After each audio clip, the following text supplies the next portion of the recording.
What is up, you muffin munching muggles? Welcome to Fiction and Reality, where we help you. Yes, you become the most devilishly gifted human that you know you are, and that you knew you always could be. Today, we're going to do things a little differently. We're going to get a little wonky, unearth your inner Socrates. Yes, rest assured, the only thing that I know is that I know nothing. Look, here's We're the gonna be thing. fine. Listen, I'm gonna be honest with you. I'm kind of retarded. Today we'll be talking about how to best capture the essence of war in fiction through some of my favorite works, as well as through the lens of the world in which we live. Hey you, yes, I'm talking to you, dude. You see the name of this channel, right? Fiction and Reality? I don't want to restrict this channel to some random collage of writing tips and advice without giving you a thorough, intricate analysis of the human psyche, exploring both the malignant and virtuous components of the human condition. Now, many of you have already explored some of the laser blasting,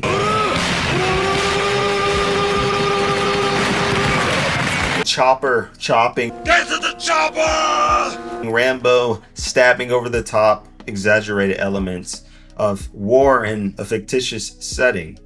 But we'll be paying special attention to the more corrosive facets of what constitutes war in fiction and reality, to help inspire you to make a fantastical war arc that people will never forget: Tyranny. Gentlemen, this is Democracy Manifest. Sacrifice. Some of you may die, but it's a sacrifice I am willing to make. The gray bleeding between the black and white shades of morality, and of course, how these devices are best captured through the fictitious works as well as a historical context. And perhaps what's even more important, the philosophical implications that ignite the embers of inspiration. Wait, did I just drop some bars? Hold on, let me cook. Ignite the embers of inspiration. Your dog's choking on chocolate, give him some medication. And if the pills he's popping ain't going to save him, then maybe it's time for some intubation. Don't give your dogs chocolate, guys. So what is war? I don't know what that is. What's war? War is war and hell is hell. And of the two, war is a lot worse. I could get down with that. Of course, things aren't as simple as that, though. The war could simply be summed up as a struggle or competition between opposing forces to shift the axis of society and scales of fate to their end of the spectrum. You also have to consider the clash of morals, the never-ending struggle for the ethical high ground, the flames that bleed out into the world around them from every shingling clash, the loss of innocence, the badges of bravery and honor, and the arbiters of justice. And that leads us into our first topic. What sparks that sort of flare of war? One possible thing is a threat to freedom. If there's anything that history has taught us, it's that the caged birds sing of freedom, and that the natural state of any being that walks this earth is to be free. And we of course see these realities seep into many creative works, including 86, for which we'll take Shin Nozen as an example. The Republic of San Magnolia has long been under attack from the neighboring Gideon Empire's army of autonomous drones. After years of research, the Republic claims to have developed autonomous drones of their own to wage war against the Gideon Empire's legion of drones, claiming a bloodless war. However, the claims of a bloodless war are false. Beyond the walls of the silver-haired Republic protecting the 85 territories lies the non-existent 86th sector. Shin, along with the other young men and women from this forsaken land, are branded the 86 and stripped of their humanity and pilot the unmanned weapons in battle.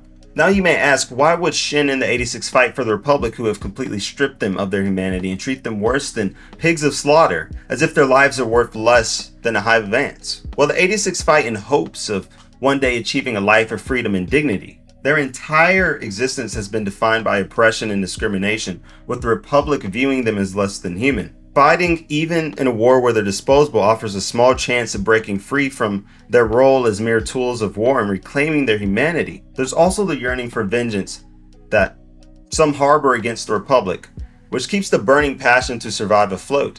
The 86 having shared in the tumultuous struggles together next to family, and well, of course, watching your family members being sent into war zones and into circumstances where victory is essentially impossible, and witnessing them being treated like cannon fodder could arouse some resentment towards the force that's oppressing them. And perhaps Shin, who lost countless of family members from his own platoon, including his own brother, was hit the hardest. As a processor for the Spearhead Squadron, he survived intense combat and developed a heightened ability to sense the Legion's movements, often referred to as the Reaper. This traumatic exposure to battle left him emotionally scarred, leading to an increasingly distant and detached demeanor as he struggled with the moral and psychological burdens of war. It's a strange situation to place your characters into, but it sort of accentuates the humanistic desire to be free, so much so that you would fight for your own oppressors simply to catch a sprinkling of that freedom. Oh, the things we do for freedom. As long as we're convinced that some percentage of our freedom is at risk or threat of being compromised. For historical context, we needn't look further than our own homeland. After the Emancipation Proclamation, though many African American soldiers in the Civil War had acclaimed their freedom, they were still generally speaking treated as less than half a human, and yet still they enlisted in the Union to resist against the Confederacy and ensure that the rights that they had claimed would remain in place and reserve that sense of stability for their family and their friends. Now, slavery and the fight for freedom were not simply just relegated in time to the African American slaves in the US or US history in general, right? A lot of people don't know this, right? But in some instances, there's cases of African states, namely the Barbary pirates, who were predominantly of Arab and barbarian origin, actually taking and capturing white European women and men as slaves, naming the commodity white gold. This period of skirmishes was known as the Barbary Wars, and having failed the British Empire for unfair taxation without representation, losing the support of the British naval ships, the US became exposed to this upcoming threat. Ultimately, the US Empire unleashed the entire force of their navy, successfully defeating the Barbary forces with a combined naval and land assault by the United States Marine Corps. Now, isn't there some irony there, though, right? Protecting themselves from becoming slaves while simultaneously harboring slaves within the confines of their own country. And that itself speaks to the innate desire to preserve a sense of comfort through shielding one's own freedom.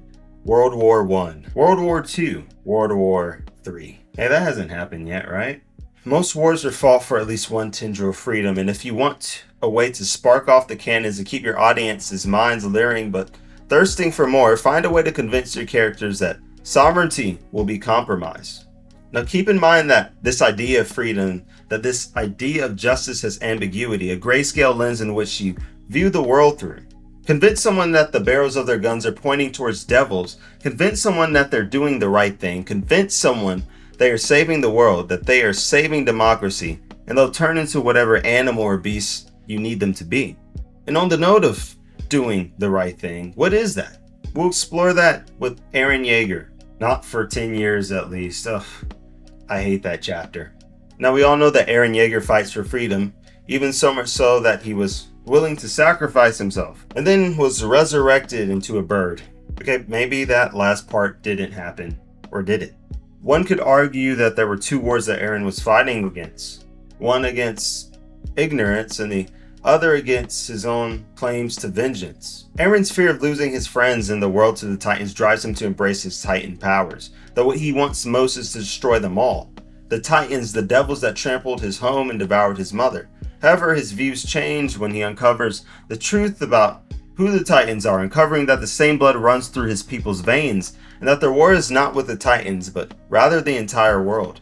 The Marlians, which Isayama uses to mirror Hitler's Nazi party, were distant from the world of Paradis, Eren's homeland. However, the Eldians, members of Eren's race, lived amongst the Marlians, though they lived as dehumanized beings treated like cattle and dogs, so much so that the Marlians thought their lives were worth less than the dirt that they smushed beneath their boots. The fear of losing it all guides Eren's descent into embracing a path of pure destruction and havoc, culminating in his willingness to sacrifice others to achieve freedom for his people.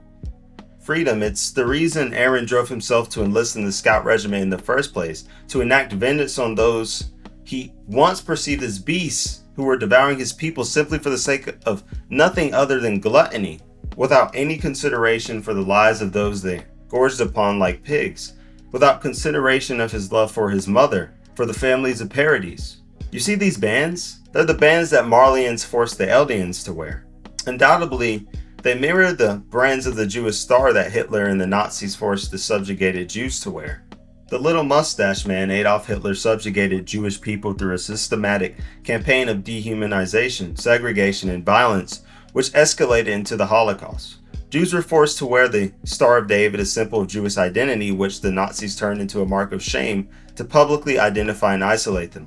His regime passed the Nuremberg laws, stripping Jews of their citizenship and rights and subjugated them to harassment, forced labor, and eventually deportation to concentration camps. The brutal program aimed to erase Jewish existence in Germany and Europe, marking one of history's darkest periods of racial and religious persecutions. After betrayal by the Marlians, who masqueraded as fellow scouts, Aaron's fear of losing it all pushes him to abandon his earlier dreams of finding peace beyond the walls and embrace cataclysm for the sake of peace, raising questions of morality and the cost of freedom. One of the things that Attack on Titan does well is create circumstances riddled with moral ambiguity in which the audience is made to decide who is the devil and who is the angel. A world that's made to show us that there isn't a simply black and white divide between good and evil, and that people do things for a genuine reason, whether out of self-preservation, greed, or to protect the ones they love, or selfishness. If you're looking for a way to spark some engagement from your reader, allow them to spindle their own web of morality. Internalize the actions of your characters, their prerogative for engaging in said conflict, and decide what is and what isn't right. That is in a way what's at the core, the crux of war, isn't it? Deciding who's right, deciding who's wrong. But if you were to ask me, claiming the moral high ground in war is nearly impossible. And that's not to say that there aren't actions that can be generally categorized as moral or immoral. I'm sure that we can all agree that killing someone is bad. But what if someone asked you, why did you take their life? Was it to defend yourself? Were they trying to kill you? Was it out of jealousy? Was it out of anger? And all of that can hinge on the individual's sense of justice. And just who is it that decides that justice, you ask? Well, justice will always prevail. 海賊が悪、海軍が正義、そんなものはいくらでも塗り替えられてきた。平和を知らねえガキどもと、戦争を知らねえガキどもとの価値観は違う。頂点に立つ者が善悪を塗り替える。今この場所こそ中立だ。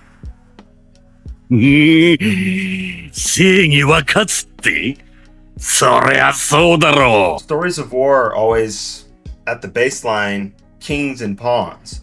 If the king can maintain that wall of conquest, then his lineage of rule will persist. But if the pawns overtake him, then a new generation will be ushered in, and the code of morality will be reset. Let's take a look at some of these kings, or tyrants, some may call them. 1943, after the Allies invaded Sicily, the Italian Grand Council voted to remove Mussolini, and the king ordered for his arrest. Though the German forces rescued Mussolini and installed him as the head of a puppet state in North Italy, he struggled to regain his influence. In 1945, as the Allies advanced, he attempted to flee to Switzerland, but was captured by the Italian partitions and executed. In 1945, Hitler, who caused the death of 6 million Jews during the Holocaust, through brutal methods of gassing them with Zyklon B and firing squads, having a critical blow dealt to his regime, and having lost various territories after the storming of Normandy by the Allied forces, he ultimately took his life. Stalin was no exception to the rule. After he died from a stroke in 1953, he was succeeded by another leader who completely denounced Stalin's rule and initiated a campaign of de-Stalinization. And Stalin, of course, was responsible for a campaign called Holodomor, which was basically a man-made famine that occurred in the Soviet Ukraine caused by Stalin's policies of forced collectivization and grain requisition. Stalin essentially ordered the confiscation of grain and foodstuffs from Ukrainian farmers, leaving millions without enough to eat. And as a result, an estimated 3.5 to 7 million Ukrainians died from starvation. All of these men had their kingdoms toppled and eradicated, and the history of their conquest was written and carved in time by those who conquered them. Strangely enough, we find that our own fictional tyrants, such as President Snow, who rules Pan Am with an iron fist using fear, and the brutal Hunger Games to maintain control and keep districts oppressed under the capital's luxury power. Palpatine, who heading the empire enforces a galactic authoritarian rule, and Sauron, who wields immense power over Middle Earth through fear and domination, and in doing so, proving that the role of power in war cannot be dismissed or ignored when structuring your story. Aside from ferreting out whether or not each side harbors enough power to usurp the opposition's sense of justice, we find ourselves questioning whether or not the ends justify the means, and it's a question you can pose to your reader or your audience. This question isn't ancient by any means. It survived the reign of the Romans, the ruthlessness of the Spartans, the clashing of the Vikings, and threaded from the past into the present. Essentially in war, and also in your creative work, you want to have it defined, the sense of justice that each party holds. And to explore the ambiguity of justice, we'll veer towards Captain Price, the protagonist of modern warfare, as well as examine the modern day skirmishes around the world. What are you looking at, you moped? Bravo 6. Going dark. So who is Captain Price? Well, he's a veteran of military operations who served in the British Army for 18 years. Special Forces member of the SAS, leading an elite counter-terrorism squadron of soldiers who are ready to spur into motion and mobilize at the drop of a hat. From bursting through a hellfire of gun smoke, to disarming bombs primed to blow up entire cities, to shelling out a corrupt general from his post. Acting against convention and authority, taking it upon himself to act on his own form of justice to bring a sense of right to this skewed world, and having to sacrifice comrades like Ghost and Soap to the septic claws of corruption. What's for certain is that the fear of failing and the consequences that can come with that. At the core, we find that Price believes that the responsibility of every soldier is to fight for the greater good, regardless of if the actions thread through the needle of morality, stating that the rules of engagement don't change, but their justification does. Price always fights for what's right, but he knows what's right isn't always what you're fighting for, which is reinforced in some of his finest quotes, peeling back the scales of justice. One man's terrorist is another man's freedom fighter. We get dirty and the world stays clean. So what are your characters' justifications for their actions?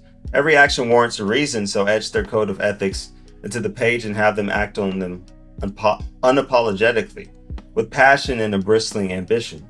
Then, like Captain Price, who finds war and life as an infinite waltz between light and shadow, light one up and watch your audience and readers suffocate in a whirlpool of immersion. To get a good sense of the ambiguity of justice rippled in war, we'd only have to wind the clock back about 20 years or so.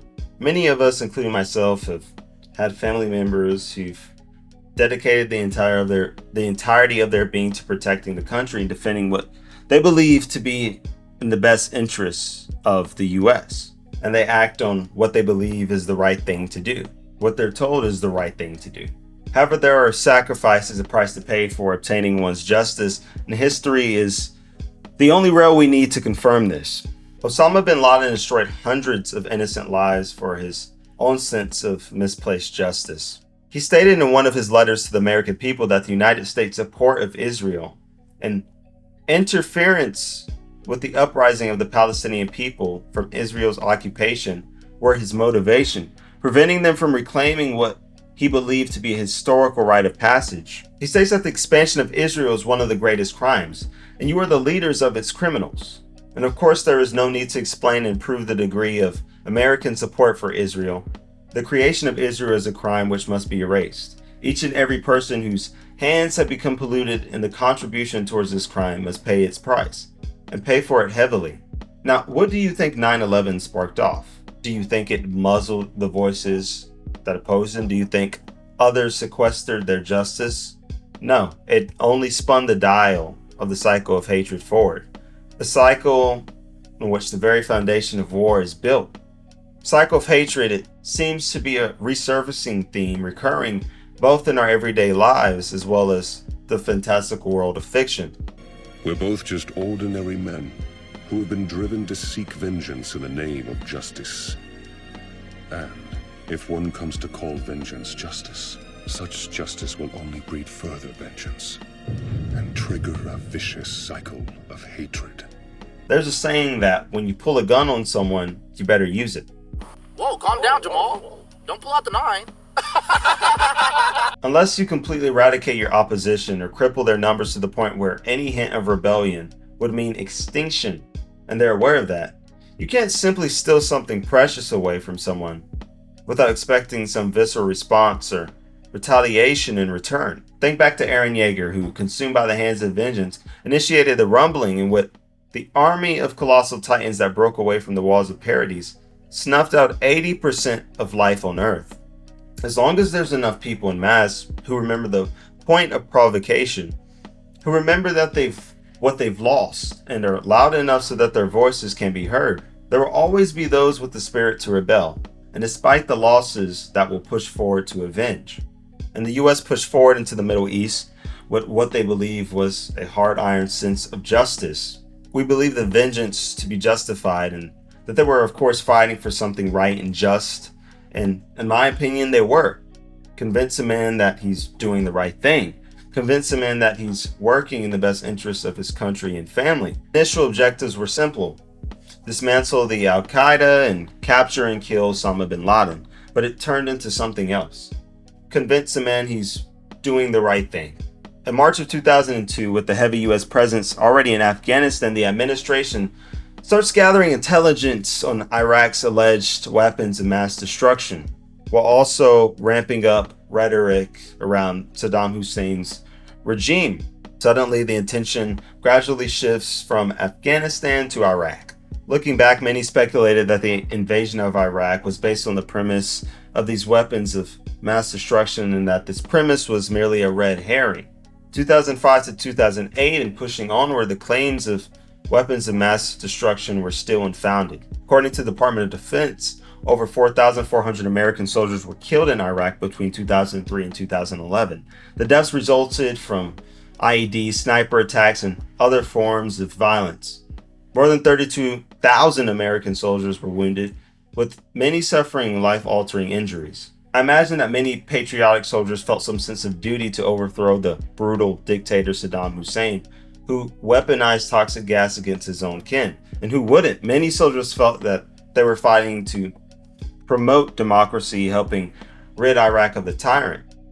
But with the deployments and the length of the war long and drawn out, with the goals becoming unclear, and speculation that the Bush administration's true intentions were to secure oil reserves and establish Western order in the Middle East, it made both the soldiers and the US citizens question if their justice, now blurred and fading with each passing second, was worth being pursued, was worth the loss of their fellow soldiers and loved ones. And that's not even to talk about the lives of the innocents who were lost in between the conflict. So exactly what is it that I'm trying to get at?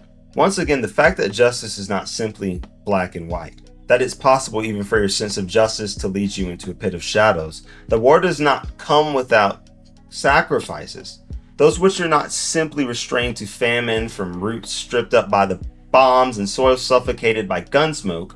The heart-throbbing decisions you must make to throw away your humanity and pull the trigger, then sleep knowing you have to awake and face the man in the mirror each day. Your soul will lose the scope of the opposition. A buzzing kamikaze drone blowing your appendages away with the snap of a finger. That there is no guarantee from either party engaging in warfare that your justice will even be achieved, even if you win the war. But if there is one thing that can be guaranteed, one thing that those who choose to engage each other will endure, it's suffering. And on that note, I want to make an imperative that you know that war is not a game. And if you choose to write about it, my hopes are that you truly seek to understand what it means for the victor, the defeated, and the innocent who is jammed in between. So go forth, go forth. You've seen what people can do with power when both abused and utilized with grace. And you've seen what lengths people will go to overthrow those who wield it as a sword and attempt to usurp their freedom. Remember that a caged bird sings of freedom, that the threshold of justice is gray, that war is hell and suffering, and that justice will always prevail. But whoever sits atop the highest peak is the one that will determine what justice is. I will leave a link to my socials in the description below. And if you took something from this video, I want you to take a moment to hit that subscribe button below and like the video. It pushes these videos out so that others can take key tokens of what you gained. So do your fellow comrades a favor.